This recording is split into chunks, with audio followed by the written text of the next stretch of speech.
In the heart of a sun-drenched garden, where the air hummed with the gentle buzz of bees and the sweet scent of blooming flowers, lived a scarlet macaw named Rio. His feathers were a breathtaking spectacle. A vibrant splash of crimson red, sunshine yellow, and a deep oceanic blue that shimmered in the light. Rio wasn't just beautiful. He possessed a quiet, observant intelligence that set him apart. He spent his days perched high on a sturdy branch, a silent guardian of this peaceful kingdom, his keen eyes missing nothing. This garden was a world unto itself, a sanctuary of calm. But every afternoon, just as the sun began its slow descent, a new presence would enter this tranquil space. A small child, no older than 3, named Adam. He would arrive with his mother, who would settle on a bench with a book, leaving Adam to explore the garden's wonders at his own unhurried pace. Adam was a creature of habit and quiet contemplation.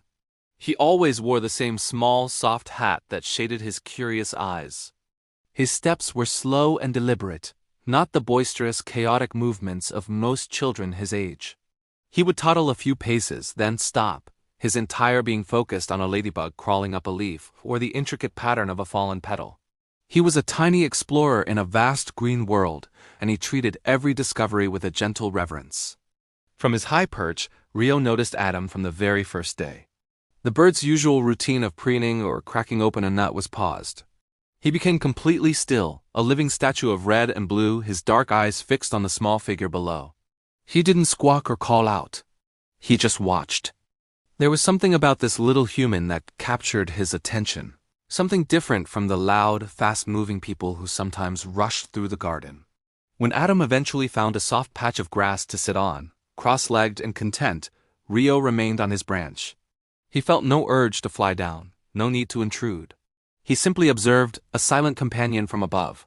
He watched as Adam picked up a blade of grass, turning it over and over in his tiny fingers, studying it as if it were the most fascinating object in the universe. After a while, Adam's gaze lifted.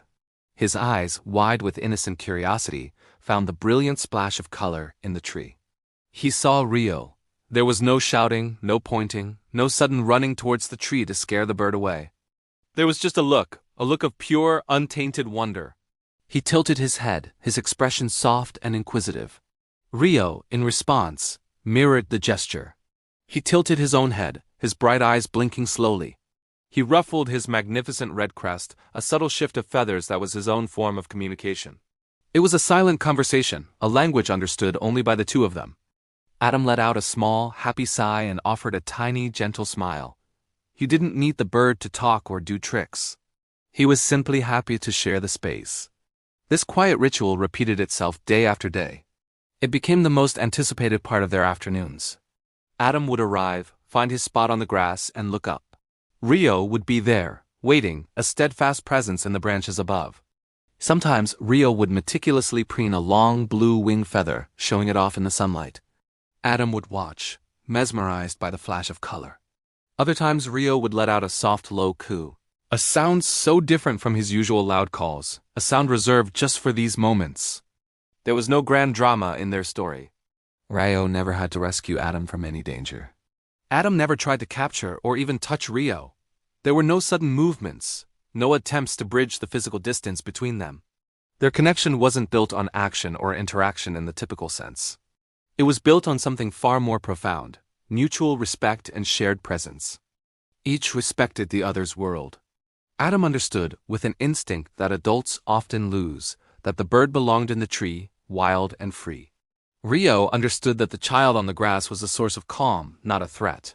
Their bond was an invisible thread, woven from quiet observation and silent acknowledgement. And in a world that often rushes, that demands constant noise and action, their story was a powerful reminder of something else. It was a testament to the beauty of stillness. It was proof that a connection doesn't need to be loud to be deep. Sometimes the most meaningful relationships are the ones that exist in the quiet spaces, in the shared glances, in the simple act of being present with another soul. The story of Adam and Rio is about the calm that can be found in a peaceful garden, the wonder seen through a child's eyes, and the quiet intelligence of a beautiful bird. It's a story where nothing much happens, and yet everything important does. Because not every story needs a climax or a conflict. Some stories are just about a boy and a bird, sharing a moment of peace, each making the other's world a little brighter, a little calmer, just by being there. And that, in itself, is a perfect story. Thank you for watching. If you enjoyed this quiet moment with us, please consider subscribing for more stories from the heart.